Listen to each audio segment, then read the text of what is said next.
Bonjour, bienvenue dans cette vidéo consacrée à la partie italienne avec les noirs. Donc la partie italienne c'est fou C4 au troisième coup, donc ça sera une vidéo introductive, hein, parce que pour étudier une ouverture pareille, il faut de longues heures de travail, un travail sur des parties complètes et un répertoire qui va assez loin et qui comprend assez de variantes, parce que c'est très complexe comme ouverture. Mais une fois qu'on a bien travaillé, ça apporte vite des récompenses, parce que c'est très fiable pour les noirs. Donc après fou C4, on a une ouverture qui nous rappelle nos débuts en fait, ce qu'on a appris à l'école primaire, c'est-à-dire qu'il faut d'abord sortir un pion au centre, puis sortir un cavalier et le fou pour roquer très rapidement, et on place le fou sur la diagonale la plus active qui attaque le pion F7, donc là où en fait la position noire est la plus faible, puisque pour le moment le pion n'est défendu que par le roi. Donc ça nous donne rapidement des motifs d'attaque, des motifs même de maths sur le thème F7, d'accord. Bien, donc ça c'est pour les idées de base, mais vraiment de base. Après, évidemment, ça va beaucoup plus loin, l'italienne. C'est pour ça que beaucoup de grands joueurs la jouent encore avec les blancs, comme Anand, quand même, hein, pas n'importe qui. Un des tout meilleurs joueurs du monde qui a été champion du monde plusieurs fois. Donc, après fou C4, il y a deux grandes options pour les noirs. Soit on sort le cavalier et on essaye de jouer pour pousser D5, pour se libérer. Évidemment, pour ça, il faudra d'abord roquer. On ne peut pas se libérer comme ça gratuitement. Si on laisse notre roi au centre, on va avoir des soucis parce que la colonne E va s'ouvrir. Et les premiers à roquer, ça sera quand même les blancs, puisqu'ils ont commencé la partie. Hein. Donc attention, c'est-à-dire qu'une tour pourra rapidement venir. Donc premier choix, cavalier F6. Deuxième choix, fou C5, qui semble plus tranquille comme ça, parce que ça prépare pas de libération. Au contraire, ça empêche la libération D4 des blancs. Ça empêche les blancs de jouer D4. On contrôle bien cette case. L'inconvénient, c'est que dans cette ligne, il faut être prêt à affronter B4. Puisque les blancs veulent jouer D4 et qu'ils ne peuvent pas le faire tout de suite, ils peuvent préparer D4 en jouant lentement, mais ils peuvent aussi préparer D4 en sacrifiant un pion. Donc B4, c'est très fort. Ça s'appelle le gambit events. On va sacrifier un pion et en échange, on va jouer D4 très rapidement. Un B4, fou prend B4, C3, et au prochain coup, le fou peut se reculer où il veut. Au prochain coup, donc, on jouera D4, ou alors on le jouera après avoir fait petit roc. Petit roc D4, et on a un centre idéal, une avance de développement, et un espace, surtout un avantage d'espace au centre. Pendant ce temps-là, les noirs n'ont pas roqué et doivent encore sortir leur cavalier pour le faire. Donc attention, c'est très dangereux. Donc pour jouer ça, il faut être un bon défenseur. Il faut être prêt à subir 10-15 coups avant de renvoyer l'ascenseur à l'adversaire. Et pour ça, donc, c'est une vente qui ne me plaît pas, à moi. Je préfère, du coup, rentrer dans les ventes avec cavalier F6. C'est ce que je vous ai choisi. Donc, cavalier F6, pourquoi? Parce que là, c'est nous qui allons être les agresseurs, c'est nous qui allons prendre l'initiative, quitte à sacrifier du matériel. On peut sacrifier un pion, deux pions, parfois plus encore, pour mettre les blancs en grave difficulté, avec parfois des parties qui se terminent très vite.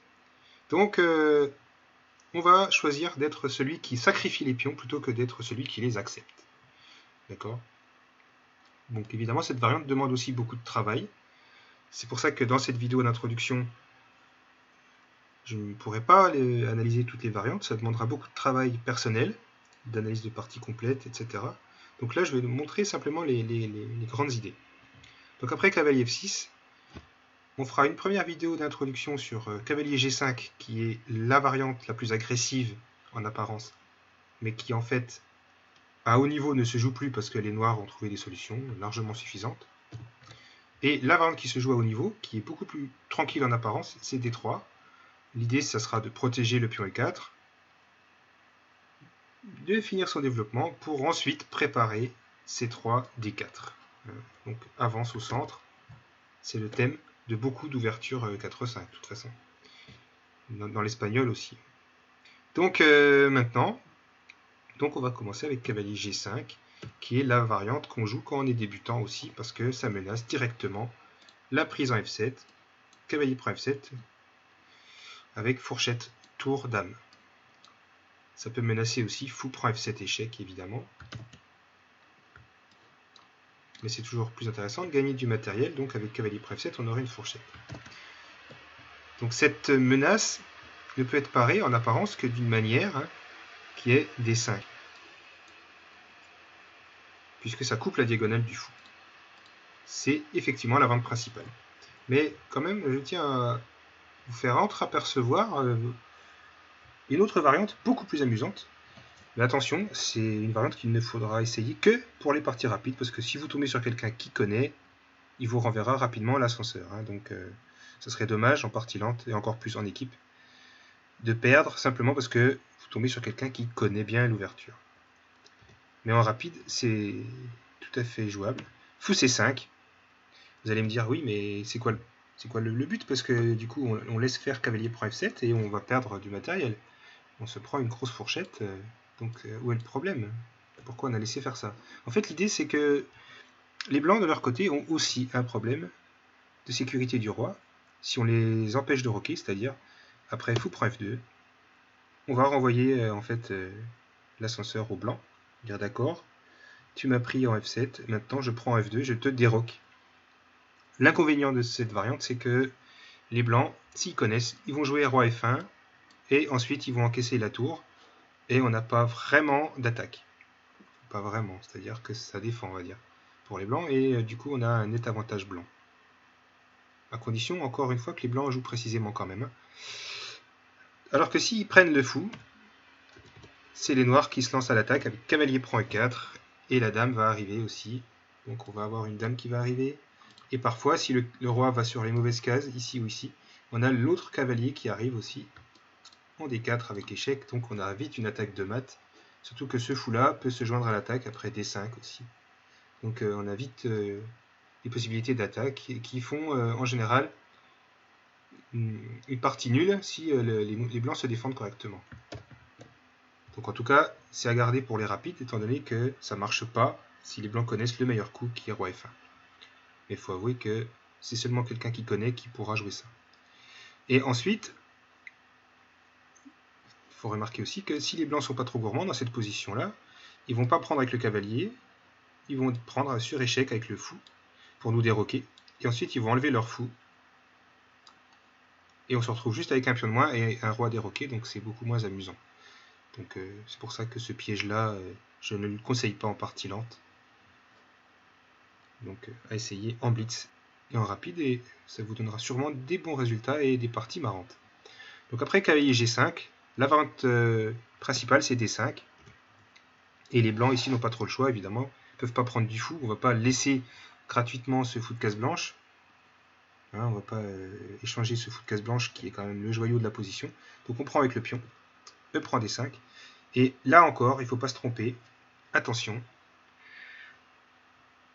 Il ne faut pas jouer cavalier prend D5, qui est le coup qu'on enseigne aux débutants, parce qu'on a la fameuse attaque basée sur le clouage du cavalier et la faiblesse en F7. Donc cette attaque, c'est cavalier prend F7. Roi prend, et dame F3, attaque double. Donc normalement, quand vous commencez l'étude des ouvertures, ça vous l'apprenez. Et on a un cavalier qui est cloué et qui est attaqué deux fois en plus par le fou et la dame, alors qu'il n'est défendu que par la dame noire. Ça veut dire qu'on n'a pas le choix, il faut le défendre avec le roi, sinon on a juste perdu du matériel, et en plus si on recule sur la mauvaise case, c'est même pire que ça, on va se faire mater.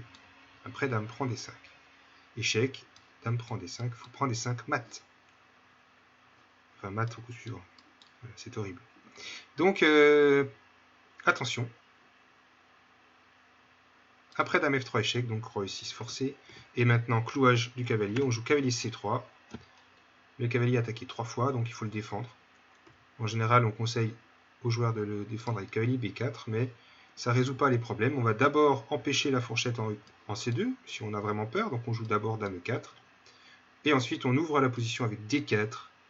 On fait petit roc, et on joue avec la tour sur les colonnes ouvertes. On va ouvrir la position en faisant sauter ce pion, et le roi va se retrouver en plein dans les courants d'air. Autant dire qu'il a du souci à se faire. Peu importe pour la pièce de moins, hein, le but c'est quand même aux échecs de mater le roi. Donc ici on a un net avantage blanc à cause du roi au centre qui est exposé. Donc au pire on va récupérer du matériel. Donc je ne vais pas rentrer dans cette variante, surtout ne rentrez pas là-dedans avec les noirs. Surtout qu'on a beaucoup mieux. Après E prend D5, on n'est pas obligé de reprendre le pion, mais c'est là qu'on rentre dans les variantes à sacrifice. Donc on va jouer cavalier A5. Cavalier A5, qui est la meilleure défense. La meilleure défense, c'est l'attaque. On contre-attaque sur le fou. Et là, on va voir vraiment l'esprit de cette variante. Je ne vais pas montrer toutes les lignes, ça ne sert à rien.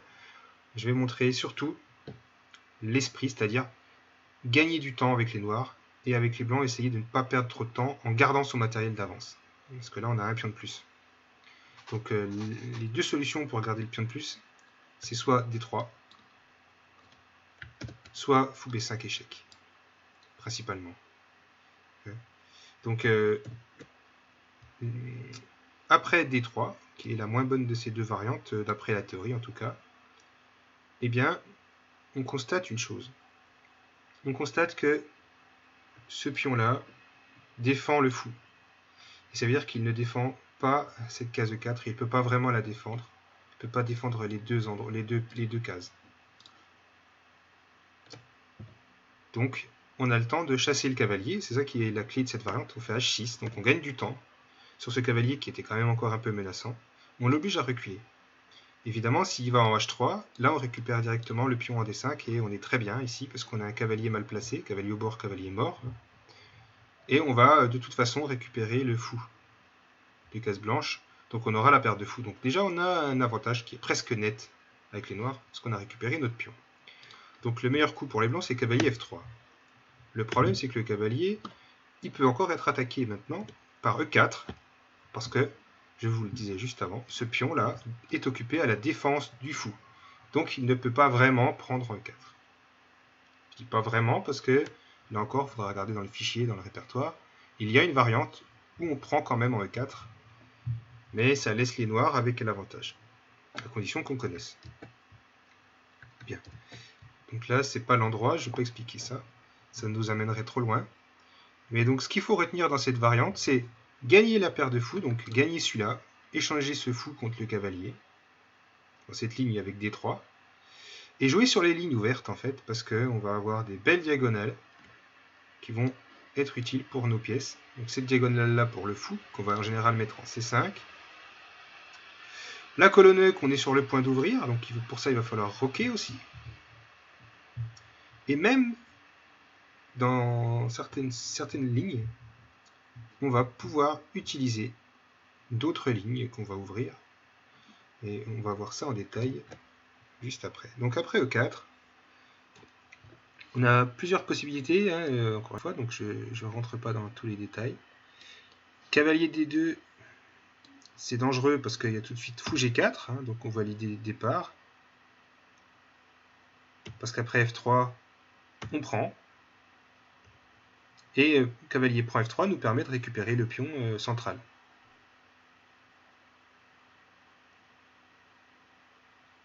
Et surtout gagner la paire de fou. Donc après cavalier prend F3, on pourrait prendre en D5, mais encore plus fort, c'est de gagner la paire de fou. Cavalier prend C4 et de massacrer les blancs sur case noire. Étant donné que le pion F a disparu, on a un boulevard qui s'est ouvert. Il suffira de roquer, de placer une tour en E1 avec échec. Et on est pratiquement gagnant déjà. C'est horrible. On a la case E4 pour le cavalier aussi. Le cavalier pourrait tout à fait venir en E4, avec des grosses menaces en F2. Donc voilà, hein, intéressant comme variante. Ça peut aller très vite. Bien, donc cette variante-là n'est pas très dangereuse déjà.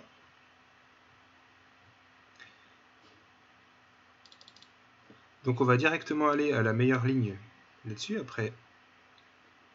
Donc E4, la meilleure solution c'est de clouer ce pion en jouant Dame 2. Donc maintenant, effectivement, on ne verra plus, on ne pourra plus récupérer le pion. Donc maintenant, il faut prendre la paire de fous. Donc cavalier prend C4, D prend C4, et on se développe rapidement sur les meilleures lignes, sur les diagonales les plus actives. Et pour ça, on joue fou C5. D'accord ? Étant donné que les blancs ne peuvent pas jouer fou E3. Fou E3 perd à cause de prise en F3. Un échec à la découverte ne fonctionne pas puisque la dame est en prise. D'accord ? Donc ici, vous allez voir qu'il faut vraiment pas hésiter à sacrifier du matériel. Après, fou C5. Donc, voyons par exemple la variante qui commence par H3. Donc l'idée de cette variante, H3, c'est de laisser une case pour le cavalier, puisque de toute façon le cavalier un jour ou l'autre va se faire déloger. Et du coup, on aurait bien envie de le mettre en H2. En plus, le coup H3 va protéger, va parer les menaces à base de fou G4. Parce qu'on a quand même beaucoup de lignes où fou G4 est très pénible aussi. Donc H3, c'est la variante que les blancs jouent le plus souvent. Petit roc. Donc maintenant, effectivement, maintenant le pion n'est plus couvé de louer, donc on a une vraie menace de prise en F3. Vous avez vu qu'on a gagné du temps en roquant, donc on a fait petit roc, et en plus on a créé une menace de prise, donc là les blancs vont être obligés de perdre du temps. Cavalier H2, et maintenant il va falloir ouvrir les lignes. Il ne faut pas hésiter. On va ouvrir la diagonale H4, E1, parce que si on ne fait pas attention, les blancs vont roquer le coup d'après, et là on sera juste avec un pion de moins. Donc on va ouvrir cette diagonale. Pour ça, il faut sacrifier ce pion. D'accord. Sachant que si on ouvre la colonne E, on a un clouage mortel, dame, roi. Donc ça, c'est une donnée essentielle. La dame et le roi sont sur la même colonne. Donc il faut ouvrir cette diagonale en sacrifiant le pion, ici, pour dévier celui-là, et pour que la dame arrive ici. Parce que le cavalier va prendre la place du pion, en fait. Vous voyez. Donc le pion sacrifie pour que le cavalier vienne à sa place. La dame va débouler en H4, et on va avoir une grosse attaque. Et pour que cette attaque soit encore plus forte, plus puissante, il faut ouvrir en plus la colonne D. D'accord? Donc retenez bien ça. On va ouvrir la colonne E, la diagonale H80, mais en plus, il faut qu'on ouvre la colonne D pour que ce soit vraiment efficace. Et pour ça, il faut jouer C6. On menace tout simplement de récupérer notre pion central. D'accord? Donc les blancs, s'ils nous laissent faire, eh bien, on va juste apprendre en fait, hein, et on récupère le pion de départ. Donc on aura une égalité matérielle avec la paire de fous, donc autant dire un gros avantage noir. Donc en général, les blancs prennent, ils n'ont pas le choix. Et là, on récupère même pas ce pion, parce que sinon ça permet le petit roc. Il ne faut pas laisser au blanc le temps de roquer. Non, on joue E3. On ouvre tout. Évidemment, sur petit roc, il y a prise en F2 échec, qui est désagréable, hein, avec un monstre en F2.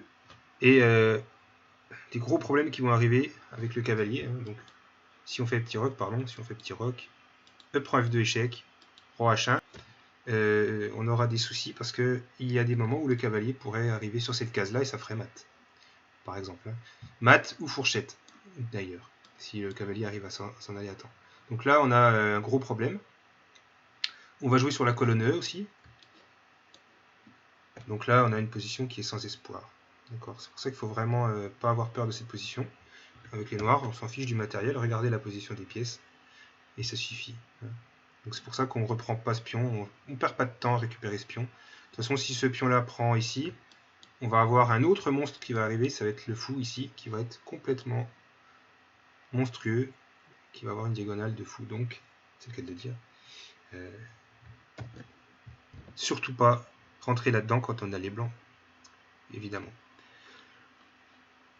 Donc continuons. Après H3, petit roc, cavalier H2, C6. Donc on reprend. Prise en C6. Et maintenant on joue E3. Les blancs sont obligés de prendre. Mais avec le fou, parce que si on fait F prend E3, eh bien il y a cavalier E4 qui arrive. C'est ça l'idée en fait. L'idée de départ. C'est que ça menace de faire tout simplement une fourchette. Et on va récupérer au moins une qualité.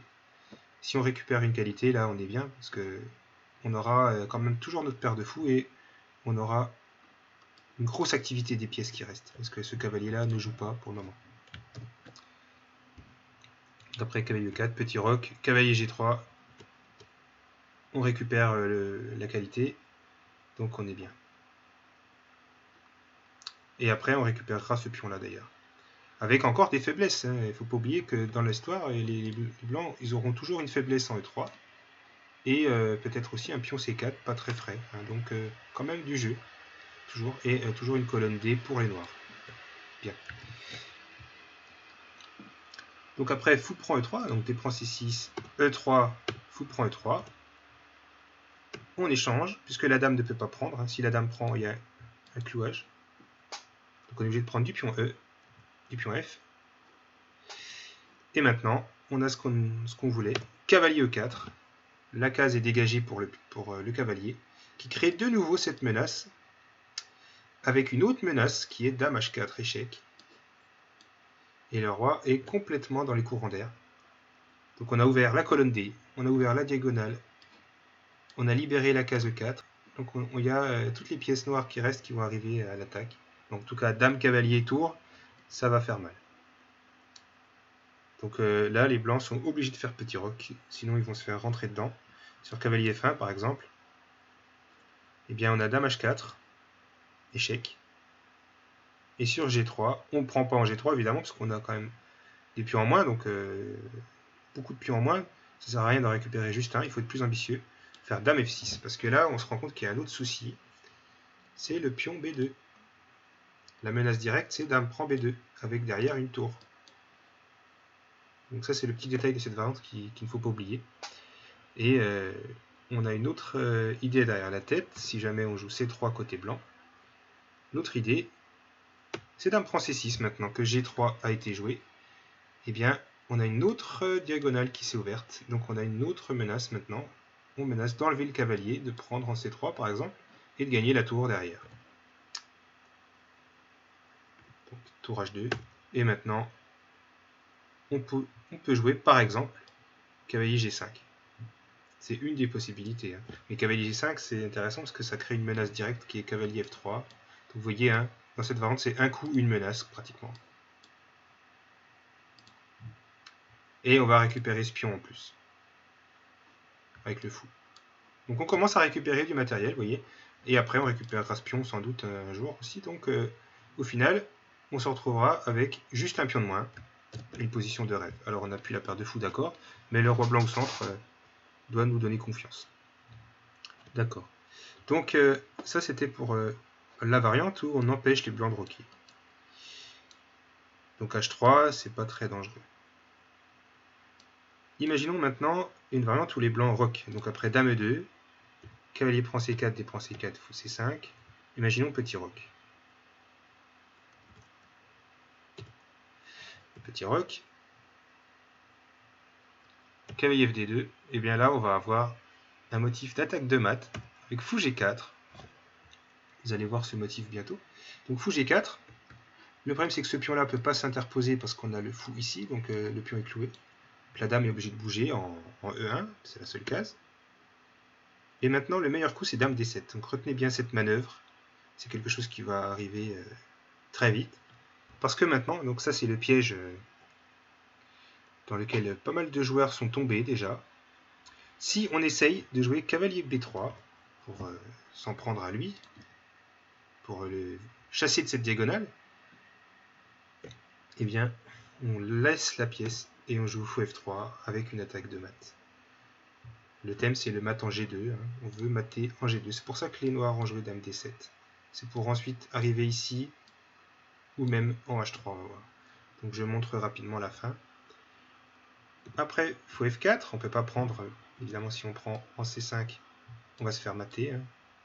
Donc il va y avoir un mat très rapide en G2. Donc on ne peut pas prendre. Après, fou F4. Pardon. Ou H3, ça revient au même. Donc après, fou F4. Dame G4. Fou G3. Cavalier H5. Cavalier prend C5. Du coup, on se dit, ben, ensuite, on a laissé une pièce. Retenez bien cette manœuvre de mat. Cavalier F4, point d'exclamation. Quelle est la menace? On se demande, hein, quelle est la menace? En tout cas, pour le moment, fou prend F4 est impossible parce que ça mate. Il y a mat en G2. Et maintenant, en fait, les blancs ne peuvent plus rien faire contre ce qui va suivre. Ils peuvent faire cavalier prend E4, ils peuvent faire ce qu'ils veulent. Cavalier prend E4, d'accord. Et bien maintenant, on a dame H3. Deux points d'exclamation. Qu'est-ce que c'est qu'on fait? Mais nos maths, quoi qu'on fasse.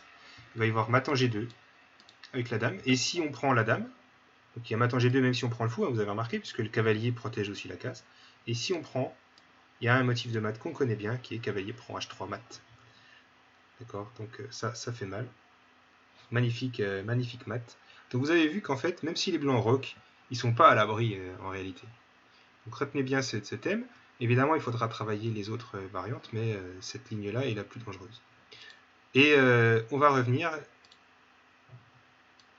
à la deuxième grande ligne maintenant. Donc après E4, E5, fou C4, cavalier F6, cavalier G5, D5, prise D5, cavalier A5. On va s'intéresser maintenant à l'autre variante qui est la plus à la mode, c'est fou B5 échec, pour ne pas perdre de temps. Et dans cette ligne, les noirs n'ont que un pion de moins, mais grosse initiative. Donc C6, prise. Ça s'appelle la variante Polerio. Donc ici, on a une bonne compensation, puisqu'on a ouvert la colonne D déjà. Donc ça veut dire que les blancs vont avoir du mal à se libérer avec ce pion. Donc on a ouvert la colonne D. Le fou est attaqué. Donc on a un temps de gagner déjà. Et ce cavalier-là va se faire chasser au prochain coup ou le coup d'après. Donc ici, déjà, c'est une variante intéressante pour les noirs à ce niveau-là. Il y a plusieurs possibilités ici pour les blancs. La plus fréquente, c'est fou E2, celle qu'on apprend très tôt, fou E2. Donc on remet le fou sur une case où il va pouvoir se recycler plus tard. Donc il se met à l'abri en attendant. Évidemment, s'il se met sur la mauvaise diagonale, c'est nous qui prenons la diagonale. Puisque d'abord, on va chasser ce cavalier. Et ensuite, on pourra prendre cette grande diagonale et empêcher le roi blanc de roquer, par exemple. On pourra aussi jouer fou C5 d'ailleurs. Donc là, on va pas être très bien avec les blancs, surtout que ce fou-là, finalement, ne sert pas à grand-chose, étant donné que le cavalier défend bien son pion C6. Donc souvent, vous verrez des joueurs jouer ça, s'ils ne sont pas bien préparés. Donc après fou E2, on chasse le cavalier, qui n'a pas 50 000 cases, cavalier F3 en général. E5, E4, et maintenant on se rend compte encore une fois que le cavalier n'a pas beaucoup de cases. S'il va en H4, il se fait enfermer directement. Il n'y a plus de cases, donc on gagne la pièce. Donc il ne reste plus que cavalier E5, mais on sent bien qu'en E5, le cavalier n'est pas très bien. L'idée, c'est d'essayer de l'enfermer, sachant qu'on ne peut pas le faire trop facilement. Par exemple, dame D4, ça pourrait être tentant, mais notre dame est aussi exposée. Et le cavalier peut être défendu avec F4. Parce que si on prend en passant, le cavalier reprend et attaque notre dame. Donc il récupère un temps très important. Et derrière, on va jouer D4 avec les blancs. Donc on est très mal là maintenant avec les noirs. Donc, plutôt que de faire ça sur E4, cavalier E5, eh bien, on cherche une solution de poser la question à ce cavalier. L'ancienne ligne, c'était dame C7. Hein, donc retenez bien ça. C'est plus la bonne variante aujourd'hui, mais je vous montre quel était le problème. Après dame C7, on attaque le cavalier, d'accord, mais les blancs se défendent avec D4. Et si on prend en passant, le cavalier est obligé de reprendre. C'est le cavalier qui est obligé de reprendre. Et maintenant, fou D6 pour se développer. Le problème, c'est que les blancs ont un plan dangereux ici. Ils ont un plan dangereux qui est basé sur la grande diagonale noire, là. Donc ils peuvent jouer B3 et fou B2. Et si on s'arrête sur cette position, en fait, on se rend compte qu'ils ont que finalement un pion de plus, mais sans faiblesse. Donc d'accord, ils ont qu'un pion de plus. Nous, on a un meilleur développement, mais au final, ils n'ont pas de faiblesse et ils vont pouvoir poster leur fou sur une diagonale active. Donc ça, finalement, c'est pas très bon pour nous. Ils peuvent pas roquer tout de suite. Certes, c'est un avantage, mais ils vont compléter ce développement en jouant H3 plus tard, ou G3 d'ailleurs, les deux. Les deux sont possibles, l'un ou l'autre, et ils vont pouvoir roquer comme ça. Et ils vont rattraper petit à petit leur retard de développement. Donc ça, c'est plus considéré comme une très bonne variante pour les noirs. Il faut faire différemment. Après cavalier E5, il faut d'abord jouer fou C5. Le but, c'est quoi? C'est d'empêcher D4. Il faut empêcher D4. Et maintenant, on menace effectivement de poser la question au cavalier en jouant dame d6 par exemple. Dame d6 peut devenir une menace, parce que là on attaquerait bien le cavalier, et notre dame ne serait pas attaquée au coup suivant, comme ça a pu être le cas avant.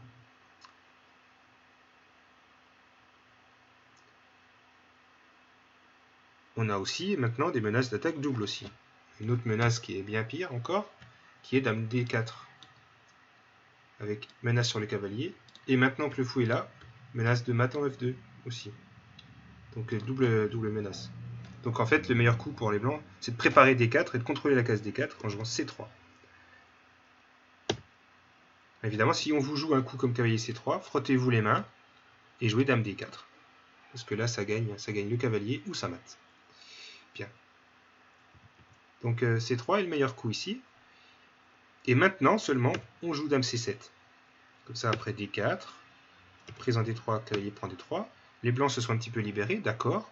Mais ils ont été obligés de mettre un pion ici, ce qui va en fait boucher la grande diagonale, et le plan à base de b3, fou b2 est beaucoup moins dangereux du coup, parce qu'on a un pion qui est mal placé là.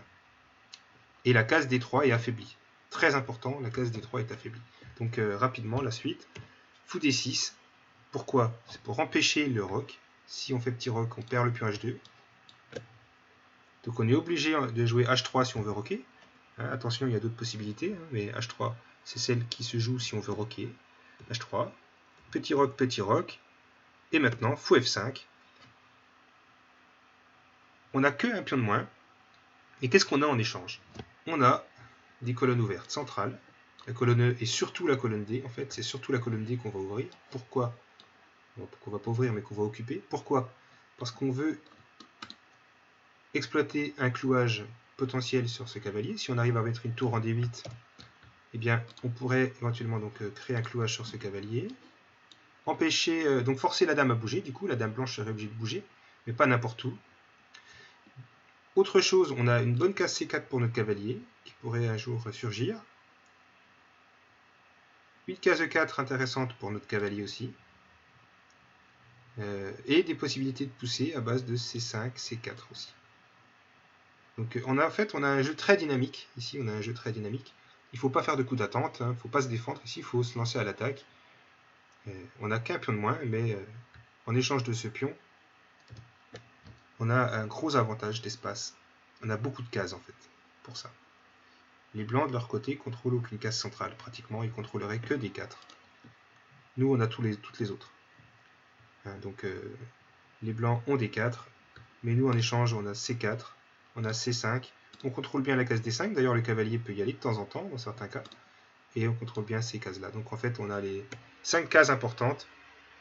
5 cases importantes, et les blancs n'en ont aucune. Ou une seule. Et ils ne peuvent pas trop s'en servir. Donc ça, on étudiera cette variante qui est très à la mode aujourd'hui. Donc c'est une variante qu'on peut rencontrer au championnat de France sans aucun problème. Il faudra la travailler avec des parties complètes, évidemment. Donc en tout cas, ces deux lignes-là ne doivent pas vous inquiéter plus que ça. Il faut être prêt à sacrifier du pion, c'est tout, pour l'initiative. Donc je remontre rapidement les idées. 4-5, F3. G5, D5. On prend D5, cavalier A5. La meilleure ligne, mais pas la seule, vous le savez maintenant. Fou B5, échec, C6, on perd pas de temps. Tant pis pour le pion. Prise. Et maintenant, donc, il y a d'autres variantes qu'il faudra travailler, évidemment, mais là j'arrête, parce que sinon ça serait trop long. Il y a Dame F3 qui va gagner un deuxième pion. Et on s'en fiche. On le sacrifie. Et on a la paire de fous. Donc cette ligne-là devra être travaillée, mais ne vous inquiétez pas, les noirs ont largement assez de compensation pour les deux pions. D'accord, vous avez deux pions de moins, mais c'est pas grave. On étudiera des parties qui montrent bien que c'est les blancs qui ont des ennuis ici. Et la dernière variante, qui est peut-être la variante de l'avenir, si fou D3. Mais au niveau jeune, je ne pense pas que vous rencontrerez ce coup très souvent. Fou D3, c'est vraiment la variante qui devrait se développer dans les années à venir. C'est celle qui donne finalement plus d'espoir aux blancs, même si, encore une fois, les noirs ont de la compensation pour le pion. Donc après C6, prise, prise, fou E2. Reprenons. H6, on chasse le cavalier. Cavalier F3. E4, on chasse le cavalier, encore une fois. Donc vous voyez qu'on gagne du temps. Cavalier E5. Fou C5, le bon coup. On menace une attaque double en D4 avec la dame. Menace de mat en F2 et menace du cavalier. Donc on est obligé de jouer C3 pour se libérer. C3. Dame C7. D4, sinon on ne peut pas se libérer. Prise. Prise du cavalier, sinon il était en l'air. Fou D6, on empêche le petit roc. Donc vous avez vu dans cette partie italienne, c'est un coup, une menace, dans cette variante cavalier G5, pratiquement. C'est assez simple. H3, pour pouvoir roquer le coup d'après. Donc une menace, ici, une parade. Petit roc, et fou F5, et après on joue quoi. Donc on a les cases blanches, ça c'est sûr, on a toutes les cases blanches importantes. Donc ici, ça sera à approfondir avec des parties complètes, mais les noirs ont plus qu'une compensation suffisante, et ils ont l'avantage. Voilà, ça sera tout pour cette vidéo. J'espère qu'elle n'aura pas été trop longue, mais de toute façon, retenez bien qu'il faut beaucoup travailler sur l'italienne. Mais rassurez-vous, les blancs aussi doivent beaucoup travailler, donc avec les noirs, c'est souvent l'occasion de punir celui qui n'a pas bien fait son travail à la maison. Voilà.